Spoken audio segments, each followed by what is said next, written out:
Daily Life in Israel update brought to you by the Modern Redneck channel. So, welcome everybody to the Modern Redneck channel. I'm Ben, the Modern Redneck, and today I thought that I would give you a little insight into what daily life is like in Israel right now. And, from someone that's actually there. Now, for obvious reasons, I can't tell you his exact name or where he's currently at. But he's one of my buddies, one of my college buddies. And he was actually there on October 7th when everything went down. And shortly thereafter, he joined up with the IDF, the Israeli Defense Force, and he's bravely serving over there now. He's one of the best people I've ever known, one of the godliest people I've ever known. He is Jewish, but he is Christian, just to give you a little context. And I guess I'll just let him take it from here. So here's a little insight. It's just a short 4-minute clip. Yeah, for sure. I can tell you a bit about what life is like. It's actually so far pretty normal. I think part of the point is to, keep living life and not let the enemy prevent us from doing that. So most things still go on without much interference. I'll put it this way: it's a lot more normal than during COVID when there were lockdowns and things like that. There's much less interference than COVID gave.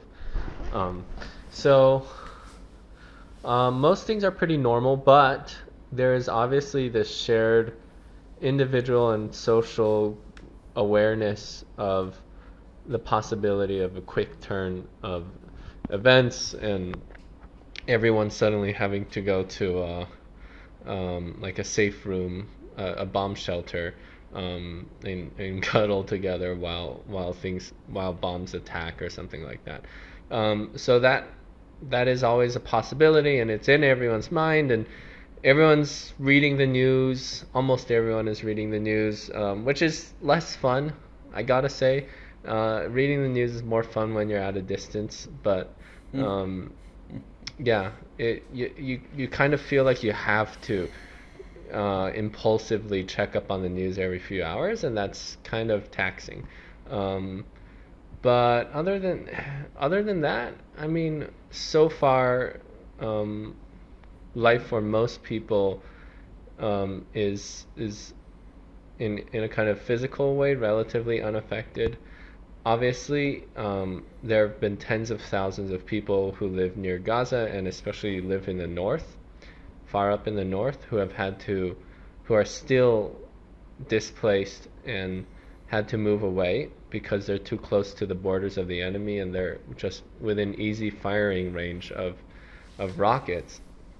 So they had to move away, and um, they've been in temporary dwelling situations like hotels and other things like that for months now, and that's no fun because they don't have like a real kitchen. They may or may not have found a local community, and of course, worst of all is like they don't know how to plan for the future, right? Because they don't know when they might get to return home, um, and it's very hard to live life productively and have hopes and dreams for the future when you really have no stability in life, right?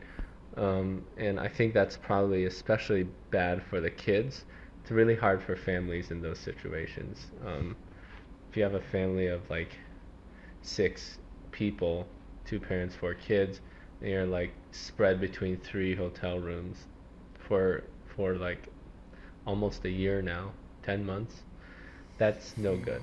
And there are tens of thousands of people in this situation, and that is really, really not fun.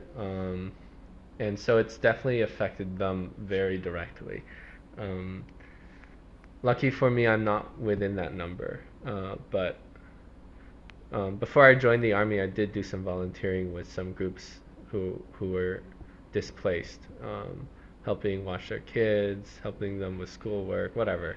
Mostly with their kids, because their kids needed attention and someone to watch over them while they run around and get their energy out and stuff like that. So yeah, but it's tough for this group of people. Well, there you have it, folks. Straight from the horse's mouth.